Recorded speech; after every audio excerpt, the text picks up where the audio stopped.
The fluorescent lights of Henderson Financial Group hummed like dying insects. Rachel Monroe kept her head down as she walked the gray-carpeted halls, her sensible flats making no sound. 3 years of practice had taught her how to disappear. Her cubicle sat wedged between filing cabinets and a gurgling water cooler on the 7th floor.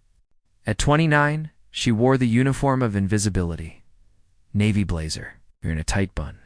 No jewelry except her grandmother's watch. Nobody looked at her twice. That was the point. But Rachel Monroe had not always been invisible. 5 years ago, she had been the Midwest Regional Ballroom champion. 17 first-place trophies.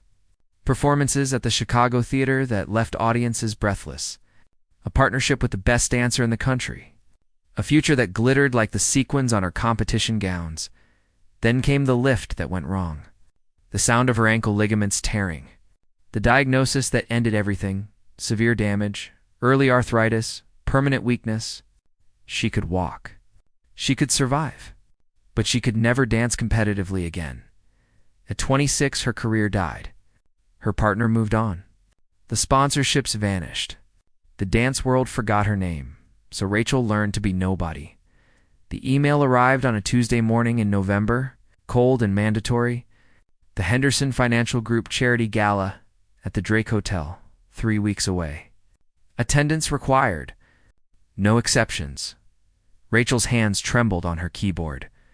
The Drake Hotel. She had performed there twice, spinning across that same ballroom floor, while hundreds watched in awe. The thought of returning as the invisible accountant made her stomach twist. For 3 weeks, she searched for escape routes. HR rejected every excuse. The directive came from the top. Tyler Brennan wanted full attendance. Tyler Brennan. 6 feet of inherited privilege and calculated cruelty. Vice President of Operations at 42, handed his position by his father.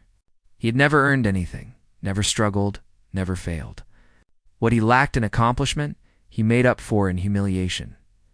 Rachel had watched him make assistants cry. Watched him berate analysts in front of clients. Watched him fire people over nothing while HR scrambled to clean up his messes. She had made herself smaller each time. Desperate to stay off his radar, the breaking point came 2 days before the gala. Tyler called the accounting department into the conference room to discuss quarterly targets. Rachel sat in the back, silent and still. But halfway through, his attention shifted to the upcoming event. "Some of you might feel out of place at the Drake," he said, his voice smooth and poisonous. Black tie, champagne, live orchestra, dancing. His eyes found Rachel in the back row. His smile sharpened. "I just hope nobody embarrasses themselves. You know, trying to fit in where they don't belong." The room went silent. Everyone knew who he meant. "Can you imagine?" Tyler continued, warming to his audience. "Some of these people have probably never been to a place like the Drake, probably think dancing means shuffling around at a wedding after too many beers." Laughter rippled through his circle of management. Friends, it would be entertaining, though. Watching someone completely out of their depth. Rachel's face burned. Her hands clenched into fists beneath the conference table. For 3 years she had swallowed every insult, convinced herself that invisibility was survival. But something cracked that night. She opened the storage closet she had avoided for 3 years. Inside were boxes of competition gowns, trophies, photographs of a life that felt like fiction now. At the bottom of the largest box sat a midnight blue dress. She had worn it to an exhibition at the Drake 5 years ago. Back when she was someone, Rachel held it up to the mirror. It still fit perfectly. She looked at her reflection, at the ghost of the dancer she used to be, and made a decision. If Tyler Brennan wanted a show, she would give him one he would never forget. The limestone facade of the Drake Hotel glowed against the Chicago night. Rachel arrived alone at 8:30, her midnight blue dress hidden beneath a black coat. She paid for her own taxi. The thought of small talk with coworkers felt unbearable. The lobby stole her breath. Crystal chandeliers, marble floors reflecting warm light, the murmur of wealth and privilege filling, the air like expensive perfume. Rachel checked her coat and felt instantly exposed. Dress clung to her like memory, elegant, simple, a sweetheart neckline and a skirt that flowed to her ankles. 5 years old, but still beautiful. Around her, other guests wore designer gowns worth thousands. Their jewelry was real. Their confidence was absolute. Rachel felt like a ghost haunting a party meant for the living. The ballroom took her breath away. Floor-to-ceiling windows overlooking the city. Round tables draped in ivory linen surrounding a gleaming wooden dance floor. A 12-piece orchestra on a raised platform, already playing something classical that made her feet itch with muscle memory. She found a marble pillar and tried to disappear across the room. Tyler held court with executives and their glamorous wives. His tailored tuxedo probably cost more than her car. His laugh carried like a territorial claim. He was the prince of his inherited kingdom. For an hour, Rachel sipped sparkling water and declined invitations to join tables. She watched the dance floor fill with couples moving through basic waltzes and foxtrots. Competent but unremarkable. Safe. Then Tyler noticed her. He broke away from his group and crossed the ballroom with predatory purpose.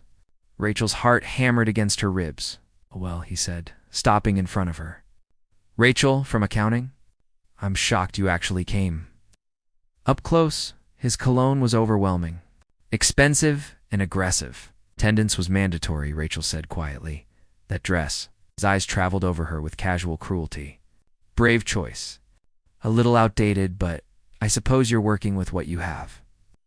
Something cold settled in Rachel's chest. She met his eyes for the first time in 3 years. "It's adequate for the occasion." Tyler laughed. "Adequate.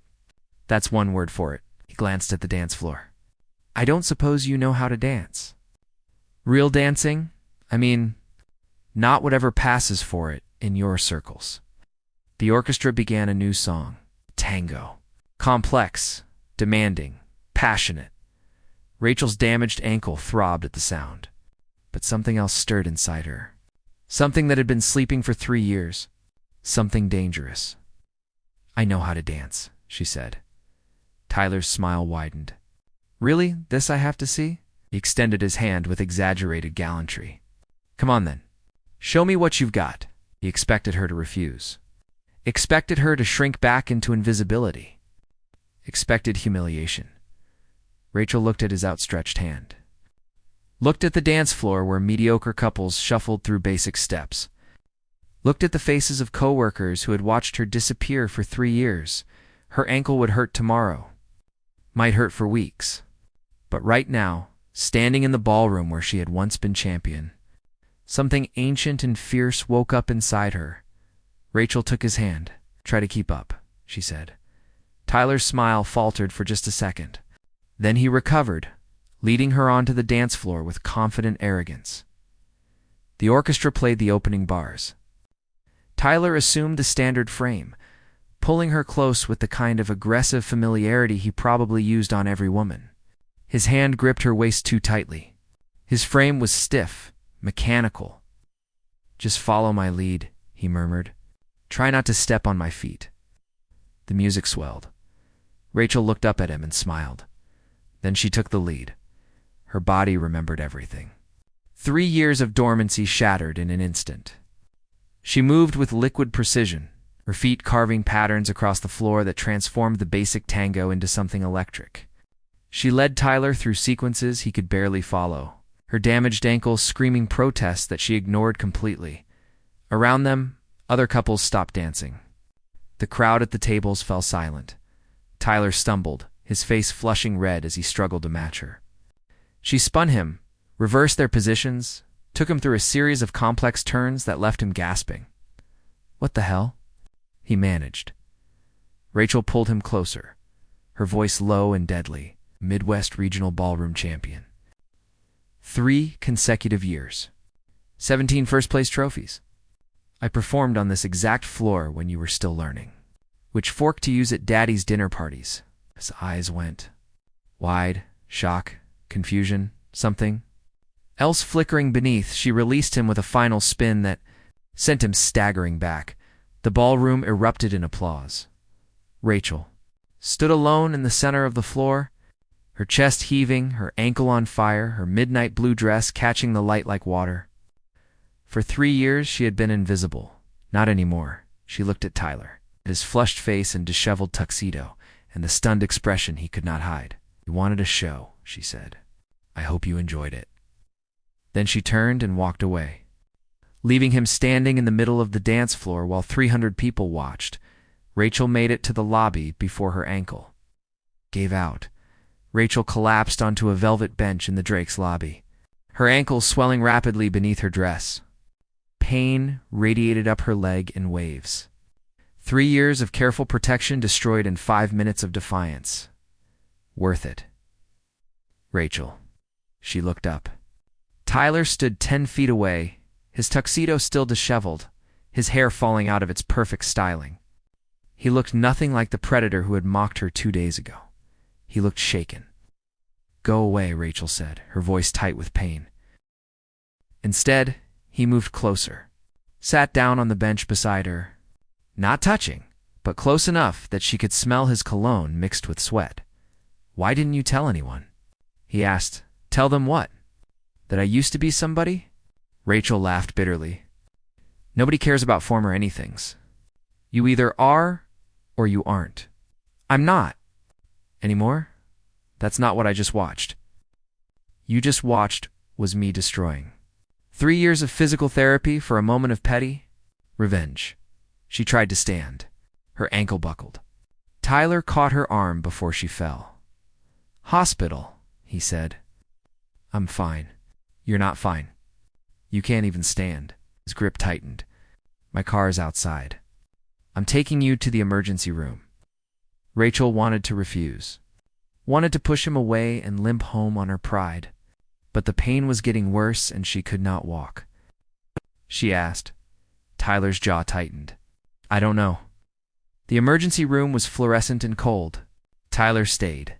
Rachel did not ask him to, but he sat in the plastic chair beside her bed while the doctors examined her ankle, while they gave her painkillers and ice packs, while they lectured her about respecting her body's limitations. 6 weeks recovery minimum, the doctor said. Maybe longer. "You knew this was a risk, Ms. Monroe." After the doctor left, silence filled the small curtained space. "What happened to you?" Tyler finally asked. Rachel stared at the ceiling. The painkillers were making her tired, making her honest. "Training accident. 5 years ago. My partner dropped me during a lift. Severe ligament damage. Early arthritis.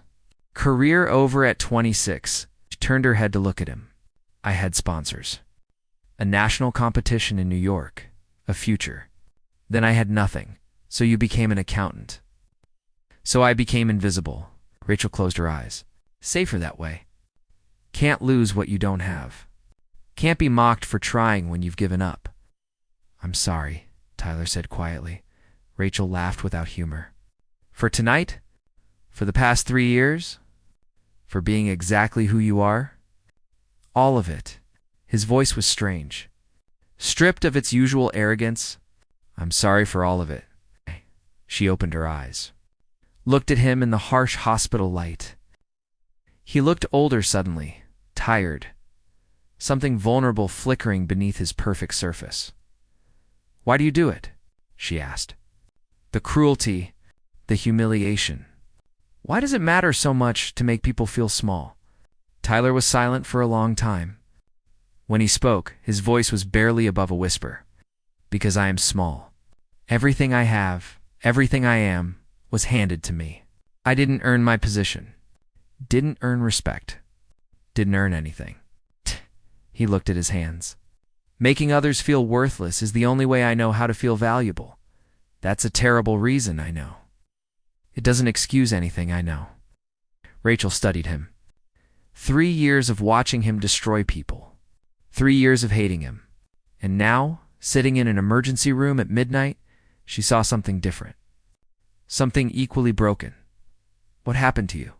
she asked, echoing his earlier question. Tyler's smile was bitter. "Nothing. That's the problem. I'm 42 years old, and nothing has ever happened to me. No struggle. No failure. No reason to become anything real. He stood, pacing the small space. Tonight, watching you dance, it was the first time I've ever witnessed someone be genuinely extraordinary. Not because of money or connections or family name, just pure, earned excellence. Cost me everything, Rachel said. And you're still more alive than I've ever been. The words hung between them, raw, dangerous. I'll have HR arrange for you to work from home during recovery, Tyler said, his voice shifting back toward professional. Full pay. No questions asked. I don't want your guilt gifts. It's not guilt. It's the bare minimum of human decency I should have shown you 3 years ago. He moved toward the curtain, then stopped. For what it's worth, Rachel, you were magnificent tonight. Not just the dancing, the courage it took to show yourself after hiding for so long. He left before she could respond. Rachel lay in the hospital bed, her ankle throbbing, her mind spinning. She had destroyed her carefully constructed invisibility, revealed her secret to the one person she wanted most to hide from, exposed her weakness to her cruelest enemy, and somehow, impossibly, found something like understanding in his eyes. 2 days later, an envelope arrived at her apartment. Inside was a single card embossed with the Drake Hotel logo, a handwritten note in elegant script. There's a private ballroom on the 3rd floor. Thursday nights, 8 p.m. No cameras. No audience. Just space to dance. If you want it. Rachel held the card for a long time, her damaged ankle wrapped in a medical boot, her carefully controlled life cracking open like an egg. She should throw it away. Should rebuild her walls? Should return to the safety of invisibility instead. She tucked the card into her grandmother's watch box and counted the days until Thursday. For 3 weeks? Rachel met Tyler at the Drake's private ballroom every Thursday night. No words at first. Just music from a speaker and 2 broken people learning how to be real. He was a terrible dancer, all stiff shoulders and mechanical movements. But he listened. Learned. Let her lead without fighting for control. You're overthinking, Rachel said on the 2nd week, adjusting his frame. Dancing isn't about thinking. It's about feeling. I don't know how to do that. Try. Slowly, something shifted between them. The walls came down. Tyler talked about growing up in his father's shadow, about the weight of expectations he could never meet, about the emptiness of a life without struggle. Rachel talked about the accident, about watching her identity die, about the depression that had swallowed 3 years of her life. I miss who I was, she admitted one night, her head resting against his chest as they swayed to a slow song. But I don't know how to be her anymore. Maybe you don't have to be her, Tyler said quietly. Maybe you get to be someone new. By the 4th week, they were no longer just dancing. His lips found hers in the dim, ballroom light. Hungry, desperate, like 2 drowning people reaching for air. Rachel kissed him back with 3 years of loneliness pouring through her. This is insane, she whispered against his mouth. I know, you're still my boss. Still the person who made my life hell. I know. His hands tangled in her hair. I'm trying to be better. For you. Because of you, that's not how change works. Then teach me how. They became a secret. Stolen hours in the private ballroom? Late-night phone calls that stretched until dawn. Tyler started showing up at her apartment with takeout and wine, sitting on her couch while she told him stories about her competition days. She started seeing glimpses of the person he could be beneath the cruelty. Vulnerable and uncertain and achingly human. But at work, nothing changed. Tyler still held court with executives. Still made cruel jokes. Still treated employees like servants. When Rachel asked him about it, he said he was waiting for the right time, building credibility before changing his behavior, making sure his father did not interfere. I need to be strategic, he explained. If I change too fast, people will know something happened. We'll start asking questions. Or you're just afraid, Rachel said. Maybe, but I'm trying. You have to believe I'm trying. She wanted to believe him. Wanted to believe that what they had was real, that he was changing, that their impossible connection meant something. Then came the presentation. Henderson Financial Group was pitching a major client. Weeks of preparation. The entire accounting department working overtime on projections and analysis.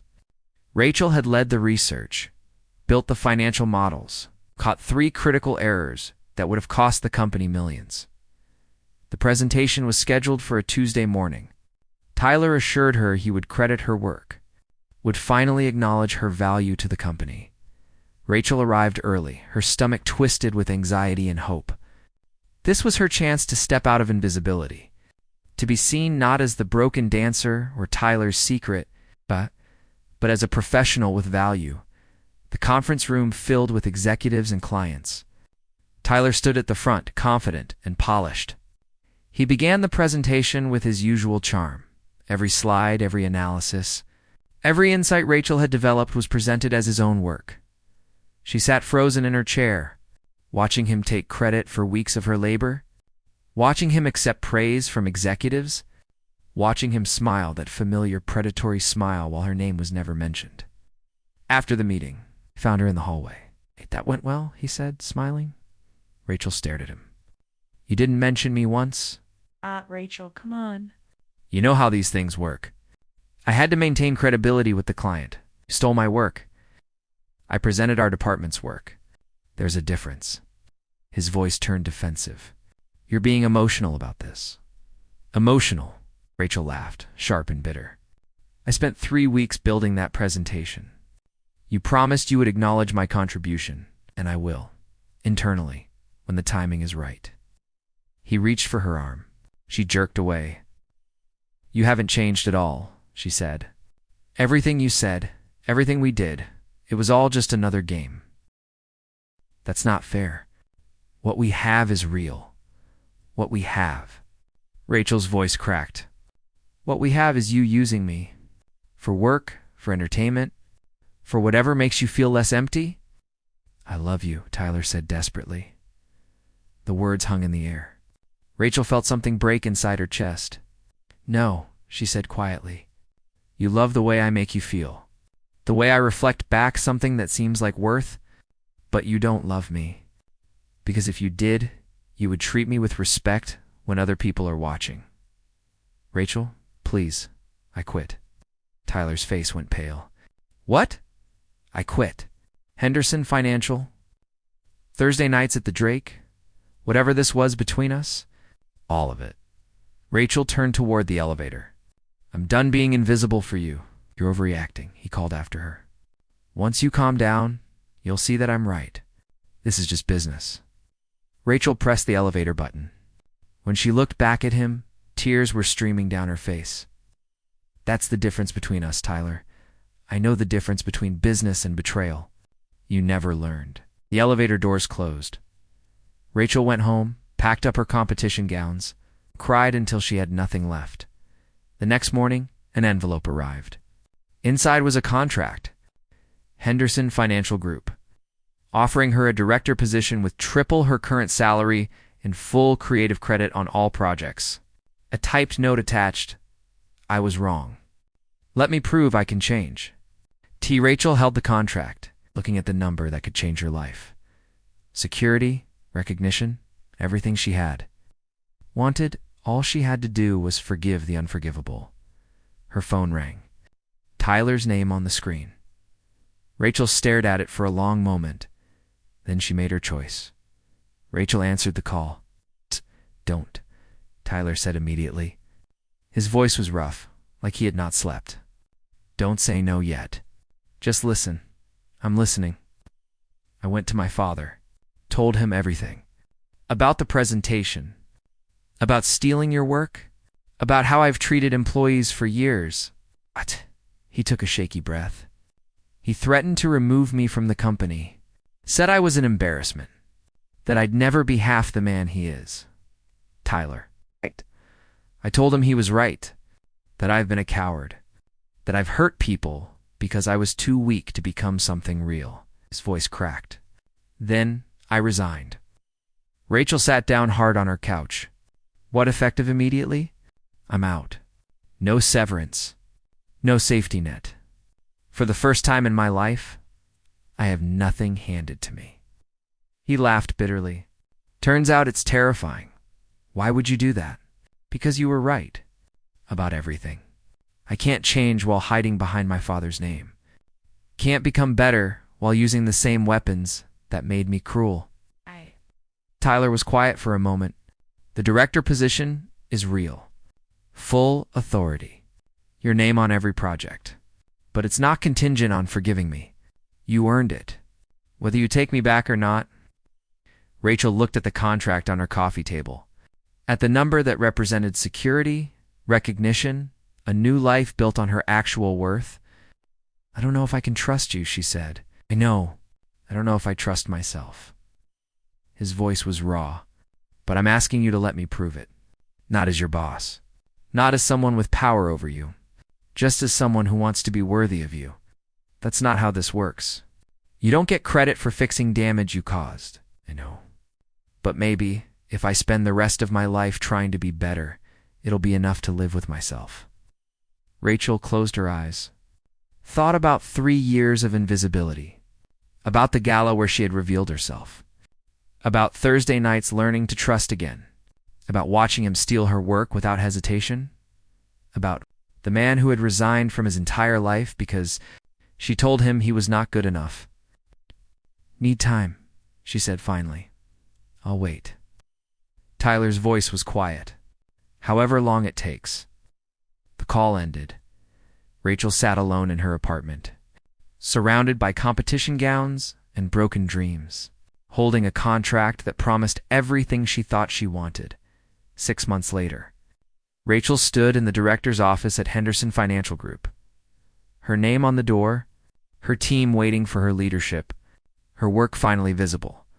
Tyler's father had tried to block her promotion. She had threatened a lawsuit for stolen intellectual property. He had backed down immediately. She had not seen Tyler since that phone call until now. He waited in the lobby, thinner than she remembered. His hair less perfect. His clothes expensive but rumpled. He looked up when she approached, and something in his eyes was different. Humbled. Genuine. "I heard about the promotion," he said. "Congratulations. Thank you. I'm working at a nonprofit now. Youth mentorship. Trying to help kids avoid becoming what I was." He smiled slightly. "Turns out I'm terrible at it, but I show up anyway." Rachel studied him. 6 months of distance. 6 months of healing. 6 months of learning that she did not need him to be whole. "Why are you here?" she asked. "Because I wanted you to see that I meant it. About changing. About becoming better." Tyler looked down at his hands. "I don't expect forgiveness. Don't expect another chance. I just wanted you to know that what you said mattered. You mattered. Enough to save my life." Rachel felt tears prick her eyes. Not for what they had been, but for what they could have been if he had been brave enough sooner. "I'm glad you're doing better," she said quietly. "Are you happy?" She thought about her corner office, her team that respected her, the dance classes she had started teaching on weekends to kids with disabilities. The life she had built from the ruins of invisibility. "Yes," Rachel said. "I am." Tyler nodded. "That's all I needed to know." He turned to leave. Tyler stopped. Rachel walked closer. Close enough to see the lines around his eyes, the gray in his hair, the evidence of struggle that had finally made him real. "Thursday nights," she said. 8 p.m. There's a community dance studio on Ashland. I teach a ballroom class." His eyes widened. "Rachel, I'm not promising anything. Not forgiveness. Not another chance. Not a future." She held his gaze. "But if you want to learn how to dance properly, you know where to find me. I'll be there," he said. "Try not to step on anyone's feet." Tyler laughed. Actually laughed. "No promises." Rachel watched him walk away, then turned back toward her office. Toward her new life. Toward the person she had become through breaking and healing and choosing herself. She did not know if Tyler would show up Thursday, did not know if he would keep trying to be better, did not know if they would ever be anything more than two broken people who had taught each other how to be brave. But she knew this. I was no longer invisible, and that was enough. 3 weeks later, Tyler walked into the community dance studio on Ashland. Rachel was teaching a teenager with a prosthetic leg how to waltz. When she saw him, she smiled. Not the smile of forgiveness, not the smile of romance, the smile of recognition between two people who had survived themselves. Tyler took his place at the back of the class. Next to a 70-year-old woman with arthritis and a college student with anxiety, Rachel walked to the front. All right, everyone. Let's start with the basics. And remember, dancing isn't about being perfect. It's about being brave enough to move. The music began, and in that moment, surrounded by people learning to be more than their wounds, Rachel Monroe danced. The end.